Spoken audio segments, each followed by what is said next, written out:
Hey, ya sabéis cómo es YouTube, así que este vídeo es solo con fines educativos y de entretenimiento. No incentivo el cultivo, venta ni la distribución. Lo que muestro es únicamente para autoconsumo personal y basado en mi experiencia. El consumo, ya sea de este vídeo o de la planta, es para mayores de 18 años. Bueno, bienvenidos a esta aventura de floricultor. Después de buscar mucho en internet me di cuenta de algo, y es que en español casi no hay información real sobre cómo llevar un cultivo orgánico, desde semilla hasta cosecha, y por eso estoy aquí. Mi camino empezó joven, a los 14 años, cuando cultivaba con mi tío en Inglaterra. Al principio solo me llamaba para ayudarle a cortar y manicurar las plantas y regarlas cuando él no podía, pero fue años después, tras probar hidroponía, coco y todo tipo de sustratos, cuando descubrí un secreto antiguo, casi olvidado, del que nadie habla: el poder del suelo vivo. Living Soil, Super Soil o como quieras llamarlo, el verdadero cultivo orgánico. Pero antes de empezar, tenemos que retroceder al principio para entender qué es el suelo vivo. El suelo vivo es básicamente un buffet libre lleno de nutrientes, es decir, comida para las plantas. Las raíces, junto con el ecosistema, hongos, micelios y microorganismos, están en una sintonía usando un lenguaje invisible para nosotros. Bajo la planta hay una red compleja llena de señales. Pongamos un ejemplo. Si la planta justo necesita nitrógeno o potasio, enviará una señal por las raíces. Esa llega al hongo o el micelio y el micelio transporta a las raíces lo que la planta pidió. Así que en todo momento la planta tiene todo lo que necesita al instante. En cambio, con los nutrientes en botella y fertilizantes comerciales, tú eres el que decide lo que les va a dar de comer. Estás básicamente adivinando lo que crees que necesitan y en qué cantidades lo necesitan. Y eso es como forzar la cuchara a la boca. Además, no sabes qué es lo que necesitan hasta ver lo que necesitan. Y si la planta expresa lo que necesita, suele ser tarde para corregirlo. Otra cosa en la que el cultivo orgánico destaca es por su sabor y olor del producto. ¿Recuerdas esos tomates del Tito Paco de la huerta? Esos tomates tan sabrosos y jugosos y que te llenaban de energía. ¿Por qué no son así los tomates del supermercado de hoy en día? La respuesta es corta pero obvia, porque no es orgánico y están hechos con químicos y llenos de pesticidas. Además, en los nutrientes comerciales embotellados y tóxicos solo tienes como mucho potasio, nitrógeno y 20 nutrientes o minerales más, cuando en la naturaleza en realidad hay miles. Entonces lo que comes o fumas, si no es orgánico, en vez de tener todos los minerales y micronutrientes, tiene solo los esenciales. A la hora de cultivar en el suelo vivo, lo poco que podemos ver a simple vista son colémbolos, pequeños ácaros beneficiosos o tal vez algún nemátodo, pero lo realmente importante ocurre en lo invisible al ojo humano, un universo entero de vida que trabaja en silencio dentro del sustrato. Piensa en esto. Si trituras cáscaras de huevo y las esparces en la tierra pensando que la planta absorberá el calcio de ahí, estás equivocado. No puedes simplemente tirar una cáscara de plátano encima de las raíces y esperar que las raíces extraigan el potasio. Antes, esa cáscara, esa materia, tiene que pasar por su ciclo de vida, debe descomponerse. Y ahí es donde entran los microorganismos. Ellos digieren la comida, la comen, la cagan y lo convierten en comida accesible para las plantas. Por eso, aquí es importante cuidar el suelo microbiano, porque cuando cuidas el suelo, no estás cuidando a la planta, estás despertando un ecosistema completo y ese ecosistema cuidará de tu planta mejor de lo que tú jamás podrías hacerlo. Bueno, y una vez aclarado todo esto, después de meteros la chapa histórica, vamos a lo realmente importante, por lo que estáis todos aquí. Hoy es 28 de agosto, un poco pronto para empezar, el sol sigue fuerte y las noches no bajan de 28 grados, pero compré una luz nueva y un armario más grande, así que las ganas de empezar un nuevo cultivo pueden conmigo. Han pasado 48 horas desde que puse a germinar varias de mis genéticas preferidas, todas de breeders y bancos reconocidos por su calidad y su excelencia. Porque no lo olvides, puedes tener todo perfecto, pero si la genética es mala, no llegarás a ningún lado. Una buena genética es la base de un cultivo bueno. El primer paso siempre es preparar el terreno. Vamos a remojar los Jiffys 15 minutos en agua de osmosis o agua reposada con un pH entre 6 y 6,5. Luego colocamos las semillas con la raíz hacia abajo, etiquetamos cada una para no mezclarlas y dejamos que la magia ocurra en las siguientes 24 a 48 horas. Y aquí estamos, 48 horas después ya asomaron las primeras hojas, mejor dicho, cotiledones. Es el momento de darles su primer hogar. Yo utilizo el Super Soil de Lurpe, un sustrato completo, balanceado y fácil de usar. Y no me pagan por decir esto, es mi primer vídeo en YouTube y nadie me conoce aún, pero lo recomiendo sin dudar porque realmente funciona. Por cierto, un saludo a mi colega Kukukush que fue el primero en recomendármelo. La fórmula es sencilla, 10 gramos de Super Soil Earth Vibes por cada litro de sustrato mezclado con B.O.B. Slight Mix y un 20% de humus de lombriz fresco o Insect Frass, que es un tipo de humus de la propia marca de Lurpe.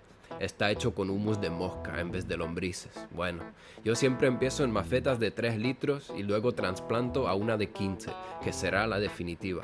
Así que si ahora necesito hacer la mezcla para 11 macetas de 3 litros, esos son 33 litros en total. Y ahí puedo hacer los cálculos fácilmente de cuánto necesitaré de cada cosa. Bueno, y ahora se viene la mejor parte para muchos. Y es que haciendo esta mezcla, ahora en adelante lo único que tendrás que hacer es regar con agua. No tienes que hacer cálculos cada vez que riegas, medir mililitros de nutrientes, ni medir el pH, porque esto es otra cosa buena del sustrato vivo. Y es que si tu agua está en el rango de pH entre 6 hasta 7,8, incluso 8, los microorganismos arreglan el pH por sí mismos dentro de su ecosistema. Así que no más medidores, no más calibraciones, no más botellas para subir o bajar el pH. Lo único importante es tener agua declorada, eso sí, agua sin cloro. Eso lo consigues con filtro de osmosis o bien dejando reposar el agua durante 12 a 24 horas para que el cloro se evapore. ¿Y por qué no queremos cloro en nuestros cultivos? Sencillo. El cloro se usa para tratar el agua, para eliminar bacterias, para básicamente desinfectar el agua. Y si ese cloro entra en tu cultivo, lo que va a hacer es eliminar tus bacterias y tus microorganismos. Y no queremos esto. Una vez lo tenemos todo ready, ponemos las macetas debajo de una luz suave, idealmente entre 100 y 250 ppfd, o mejor dicho, densidad de flujo de fotones, o aún mejor dicho, micromoles por metro cuadrado por segundo, y esperamos viendo cómo crecen sin ninguna deficiencias y cuidado mínimo. Han pasado 15 días y todo va como debe ir.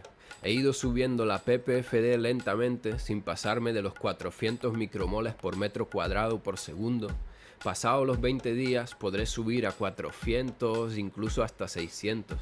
Los primeros 20 días son lentos, pero una vez la planta desarrolle más hojas, podrá fotosintetizar más luz. Más hojas significa más atrapadores de luz. Más luz atrapada significa más fotosíntesis. Y más fotosíntesis significa más crecimiento. Así que volveré el día 20 y pico para hacer una poda apical, porque sí, suelo podarla, pero solo una vez. El tallo principal, asegurando más ramas principales y crecimiento lateral. Pero esta vez habrá algunas plantas con la técnica de la poda de Uncle Ben, así que veremos qué tal. Es día 28 desde que germinamos y hasta mi perro está ansioso por ver qué tal va. Os presento a Luis, venga, rascarlo, besarlo, darle cariño. Bueno, como dije, vamos con la poda. Para los que no sepan de qué va esto, se tirarán de los pelos al ver que... duele, ¿verdad? Pero tranquilos, hay una base científica detrás. Si no hiciera esta poda, mi planta terminaría como todas las demás, con un tallo principal, el que se convertirá en el cogollo grande principal y me dejará con muchas ramas bajas, laterales y cogollos pequeños. Pero haciendo la poda, las hormonas se redistribuyen en todas las demás ramas, haciéndoles creer que son las ramas principales. Eso significa que en vez de una rama principal con cogollo grande, tendré varias. Y así también se minimaliza el problema de los cogollos pequeños abajo de la planta, los cuales, por cierto, nadie quiere manicurar, ¿verdad? Estas 6 plantas las cortaremos por encima del quinto nudo y eliminaremos el primer nudo de abajo, que suele ser el más flojito. Eso nos dejará con 4 nudos. Cada nudo tiene 2 ramas, esos son 8 ramas en total, las cuales voy a estar entrenando con el paso de las semanas con la técnica quiropráctica de Kyle Kushman, una leyenda. Ahora vamos con estas 5 plantas restantes, algunas solo las dejo con 2 o 3 nudos y algunas otras las dejo como me apetezca. Bueno, ahora sí que es día 28 y parece que la poda les sentó genial porque las plantas se están haciendo cada vez más grandes. Y ya era hora de encender las demás luces y colocar las plantas en su formación en la que pasarán el resto de sus vidas. Bueno, también habrá que trasplantarlas, pero a día de hoy ya tienen su lugar asignado. Ahora lo que me gusta hacer antes del trasplante es quitar algunas hojas para que las ramas bajas puedan recibir mejor la luz y también para hacerlas más manejables a la hora del trasplante. La defoliación real y poda de bajos la haremos una semana antes de pasar a floración. Ahora, mientras tanto, iré guiando las plantas y quitando unas pocas hojas cuando vea necesario. Pasaron más o menos 35 días desde la germinación y las plantas ya me piden trasplante. En la fase vegetativa realmente no suelo contar los días con mucha precisión porque en realidad no me importan los días, lo que determina si las paso a floración es su aspecto. Las voy entutorando y entrenando para conseguir la estructura perfecta para que a la hora de pasarlas a floración estén como yo quiero que sean. Mi meta es conseguir la famosa corona, es decir, que todas las puntas de la planta estén a la misma altura para aprovechar al máximo la luz. Me imagino que por la genética y estructura individual de cada una de las plantas, tendré plantas y ramas con diferentes alturas, pero me esforzaré al máximo para dejarlas todas a un nivel similar. También veréis cómo uso palos de bambú. Para mí es una de las mejores técnicas y una de las más importantes porque si sostienes y le das apoyo y ayuda a las ramas, esas se sentirán más fuertes, sentirán ese soporte y sabrán que pueden formar frutos más grandes sin miedo de doblarse o partirse. Como veis, me gusta poner el bambú desde el principio, porque una vez que las raíces dominen la maceta, será difícil insertar el bambú sin dañar las raíces. Y lo que hago es insertarlo con un ligero ángulo para que en el stretch y la floración pueda abrir las ramas y así recibir luz en el centro de la planta. Por cierto, esto que se ve en las hojas, estas manchitas blancas, es una capa de protección de zeolita. Zeolita es una roca volcánica finamente triturada para que se disuelva en agua y puedas rociar las plantas. Sirve para fijar nutrientes y como capa protectora ante hongos y plagas. Bueno, y ahora seguiré, que aún me quedan unas cuantas, y como dije, volveré una semana antes de floración para hacer dicha poda de bajos y defoliación. Bueno, qué rápido pasa el tiempo, ¿no? Digo, para vosotros, para mí no tanto, porque estamos a una semana de pasar las plantas a floración. Pasaron alrededor de 50 días desde que plantamos las semillas y es hora de hacerles un arreglo antes de pasar a floración. Lo haré con una planta y de cerca para que podáis ver exactamente lo que hago. Primero de todo, empiezo quitándole las hojas más grandes y también las hojas que apuntan hacia adentro de la planta, porque esas suelen tapar muchas ramas e impiden el paso de aire. Normalmente intento no quitar más del 50% de las hojas. A veces parece mucho, pero en cuando pasen a floración doblarán la altura y el número de hojas. Una vez hecha la defoliación, quito algunas ramas que no llegaron a la altura de las demás ramas y empiezo a quitar los nudos que no llegarían a ser nada en el futuro y chuparían mucha energía de los cogollos principales. Sé que parece cruel pasar más de 60 días cuidándola y ahora tener que quitar casi todos los nudos, pero créeme, Esto, por más contraproducente que parezca, hará que te veas gratamente recompensado en la cosecha. Me gusta dejar solo 2 o 3 nudos contando desde arriba, y todo lo que está por debajo se tiene que ir.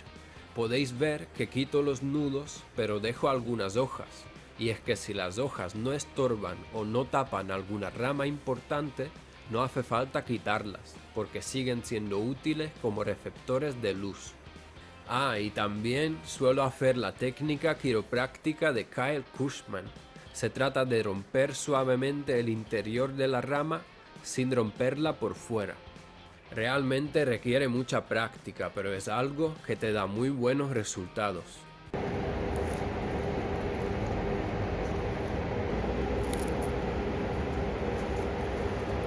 La planta suele tardar de 24 a 48 horas en recuperarse, formando un punto grueso y más fuerte. Es como cuando te partes un brazo y a la hora de unirse los huesos y sanarse, crean una capa más gruesa en el sitio donde rompió, para que no vuelva a partirse en ese punto nunca más. Venga, voy con las demás y seguiremos con el último paso. Ahora que las tenemos preparadas, el último paso es echar el top dress.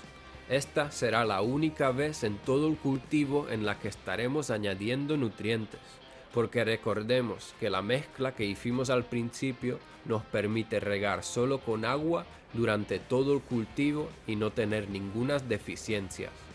A esto se le llama top dress.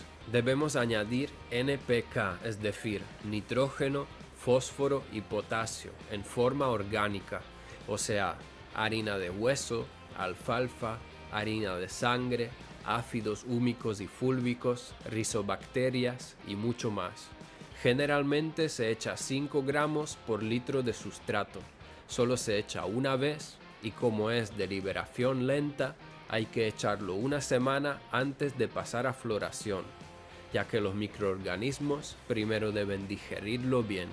Este top dress es el único paso que sí es obligatorio. Lo digo porque me veréis hacer tés aireados de humus de lombriz o colonizar los tés con microorganismos y melaza o hacer fermentos. Pero como digo, esos solo son extras míos y detalles míos para conseguir lo mejor de lo mejor. Lo mezclo primero con un poco de tierra para que a la hora de regar no salgan volando partículas de polvo fino y para que sea más homogéneo a la hora de esparcirlo en la parte superior de la maceta y a la hora de regar se incorpore bien todo. Ok, parece que hemos llegado al ecuador del cultivo, porque es la última vez que veis estas plantas en vegetativo. Lo siguiente será el día 14 de floración, que suele ser cuando reviso si quedaron algunos bajeros que se tienen que ir, y después el día 21 para hacer una defoliación leve y de ahí ya no tocar más las plantas hasta la cosecha. Esto es día 1 de floración y esto es día 14 de floración. Parece magia que crezcan así en solo 14 días, ¿verdad?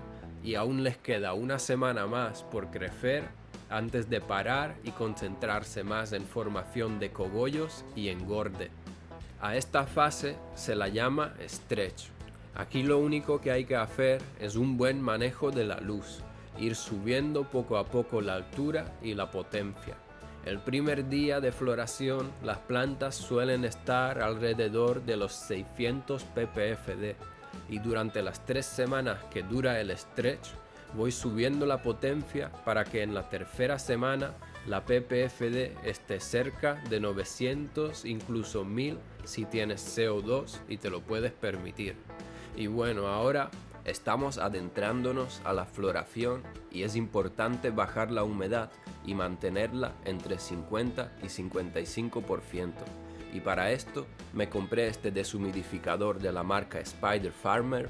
Es el único que puede estar funcionando sin tener que estar dentro del armario de cultivo. Viene con un tubo de intracción que conectamos al armario y así aseguramos que solo entre aire seco y filtrado. Lo mejor es que viene con este controlador al que puedo también conectar las luces y simular amanecer y atardecer, entre muchas más funciones. Ahora haré una última defoliación y os lo pongo a cámara rápida mientras os explico algo sobre los tés fermentados o aireados que suelo hacer. De hecho, desde que estoy en floración ya hice 2, solo que aún no lo grabé, pero en unos minutos veréis cómo se hace, no os preocupéis.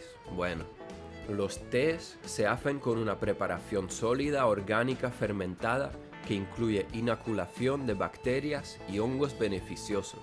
Básicamente estás añadiendo más microorganismos a tu suelo, acelerando la descomposición y permitiendo una absorción más rápida de nutrientes. Aparte, también protege el suelo y las raíces frente a patógenos. También se mezcla con melaza. Melaza, en pocas palabras, es la energía para los microorganismos. Les proporciona azúcares de rápida digestión y eso acelera la multiplicación bacteriana, activa la fermentación y descomposición y mejora la biodisponibilidad del NPK y micronutrientes. Y lo mejor de todo es que la maleza también afecta directamente al producto final, aportando más azúcares y consiguiendo más dulzura en las flores, haciendo que los terpenos se expresen con más claridad. Bueno, yo ya terminé con esta defoliación. Ha sido un trabajo duro tener que restregarme por el suelo entre la jungla, pero es la última operación que hacemos, así que la disfruté, porque de ahora para adelante ya solo queda observar cómo engordan. Volveré en unos días para enseñaros cómo hago los tés. Y por cierto, si llegaste hasta aquí, deja un like, suscríbete, porque este vídeo tardó casi medio año en hacerse. Y para ti dar un like son 3 segundos, así que dale. Vale, ahora vamos con los tés. Necesitaremos EcoBio Booster de la marca Dogma Organics, melaza de la misma marca, un cubo o capazo y una bomba de aire con piedras difusoras para oxigenar el agua y acelerar la multiplicación de microorganismos. Si ves algunas deficiencias en tus plantas, también se le puede añadir al té el humus de lombriz. Bueno, empezamos. Son 15 gramos de EcoBio Booster por litro de agua, 10 gramos de humus de lombriz por litro de agua y 1,5 mililitros de melaza por litro de agua. Lo mejor es ponerlo todo en una bolsita de malla para que a la hora de regar no se te tapone la regadera con todo eso. Ponemos las piedras difusoras y dejamos oxigenar por 12 horas si tu temperatura de ambiente está alrededor de 24 grados o 36 horas si tu temperatura está sobre los 15 grados. Y debemos taparlo con algo que transpire bien, como puede ser una toalla o cualquier tela, pero lo importante es que el té esté en oscuridad. Y después de un tiempo debería verse así. Esa espuma indica una alta vida microbiana. Está ready para usar. Lo mezclamos bien desde abajo y regamos.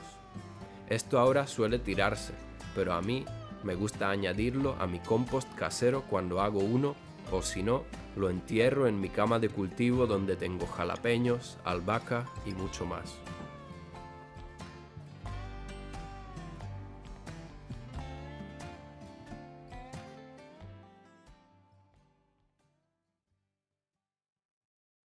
Bueno, y así van pasando los días. Estamos a día 35 de floración. La verdad, no hay mucho que hacer ni grabar. Sigo haciendo los tés cada 10 días y regando a diario, porque prefiero regar poco, pero todos los días, porque es importante mantener la humedad del sustrato a un nivel constante.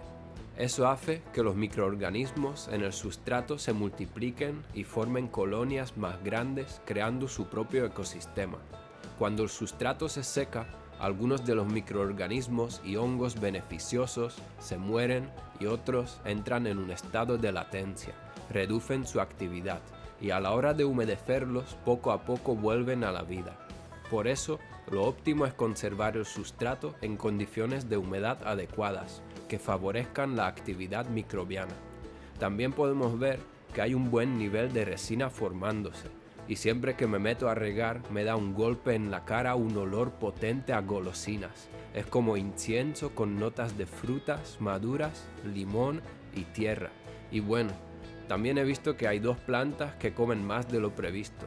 He notado que tienen un color ligeramente más claro que las demás, así que les di un poco más de top dress y humus de lombriz.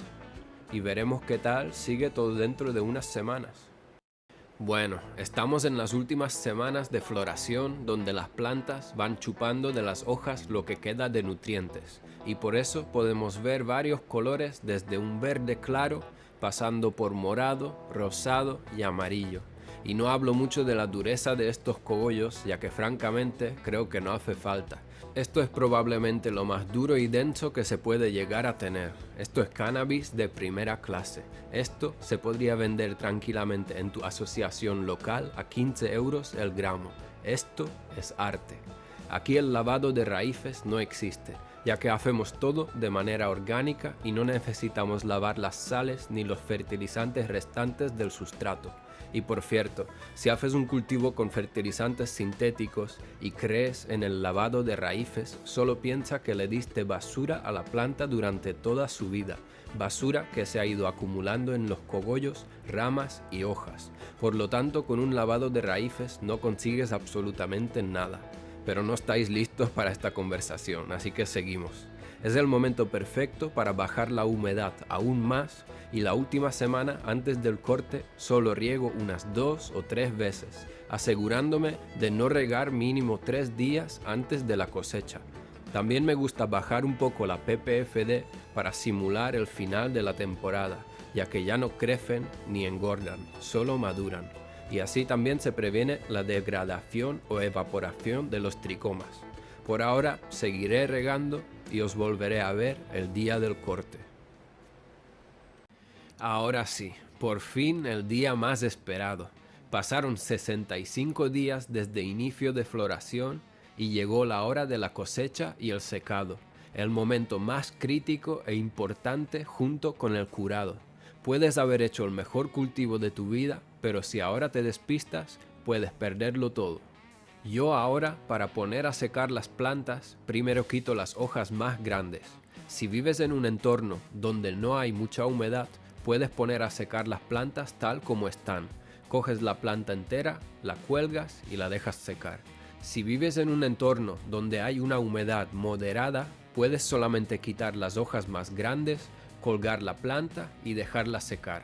Pero si vives en un ambiente muy húmedo, lo mejor sería colgar rama por rama y quitar las hojas grandes. Ahora os voy a hacer unas tomas de los cogollos y después me pongo a colgar las plantas. Y mientras os enseño esta maravilla, os cuento que para un secado correcto debemos tener la humedad entre 55 y 60%. Y la temperatura, pues mientras más frío mejor, porque el calor degrada y evapora los tricomas y además acelera el secado. Un secado bien hecho debería durar entre 10 y 14 días mínimo. Aparte de la humedad y la temperatura, es importante tener el extractor encendido y ventiladores encendidos para mover el aire en el espacio de secado. Nunca debemos apuntar el ventilador a los cogollos, ya que saldrían los tricomas volando por deshidratación del aire y el cogollo se secaría muy rápido. A mí me gusta apuntar el ventilador a las paredes, al techo o al suelo. Y ya que tengo un deshumidificador, me puedo permitir cortar la planta entera y simplemente colgarla. Le pongo su etiqueta correspondiente y repito el proceso. Y os habéis fijado que no mencioné el wet trim o manicurado en fresco. Y eso es porque aquí estamos para hacer las cosas bien. El manicurado siempre se hace después de secar, nunca antes. Una vez están todas colgando, pongo un par de hidrómetros entre ellas para vigilar la humedad y el paso más importante, apago la luz. Ahora solo toca esperar y vigilar cada día que no se sequen demasiado rápido o que no haya mucha humedad, así que os veré cuando estén listas.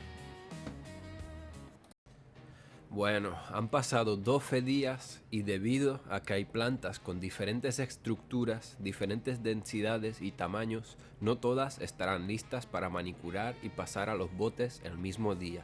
Es algo normal cuando trabajas con diferentes genéticas, así que os voy a enseñar cómo manicuro algunos cogollos mientras os explico lo más importante de todo el vídeo y el cultivo. Y es que el curado Se le llama al tiempo de reposo que tienen los cogollos después del secado y manicurado. Es el final bows. Normalmente se guarda en frascos de vidrio. Yo uso frascos grandes para tener margen y más control del curado. Y no es solo guardarlos. Es el proceso que convierte un cogollo normal en uno de primera calidad. Cuando se corta la planta y se seca, el cogollo todavía no está listo. Por fuera parece seco, pero por dentro aún quedan restos de planta viva, clorofila, azúcares y otros compuestos verdes. Por eso, si se consume en ese punto, aparece ese olor y sabor a verde, a hierba cruda, y el humo raspa la garganta. Durante el curado, esos compuestos verdes se van descomponiendo poco a poco. La clorofila desaparece, el sabor se limpia y se vuelve mucho más suave y más agradable de fumar. Al mismo tiempo, los térpenos, que son los responsables del aroma, se estabilizan. El olor deja de ser plano o vegetal y empieza a definirse. Se vuelve más intenso, más claro, más fiel a la genética de la planta. Por eso, el curado no es un extra ni un capricho, es la fase en la que el producto termina de madurar. Y al final, es el secado lento y un curado bien hecho lo que marca la diferencia entre una marihuana simplemente buena y una marihuana de primera calidad. Bueno, os enseñé cómo se hace desde semilla hasta cosecha. Hemos pasado por vegetativo, os enseñé las podas, mis recetas, mi experiencia. Hemos visto cómo secar, cómo manicurar y cómo curar los cogollos. Y ahora me sumerjo en otra aventura. Esta vez no será un vídeo largo, será una serie de episodios. Así que, si vosotros estáis ready, yo también lo estoy. Y en caso de que no los vea, buenos días, buenas tardes y buenas noches.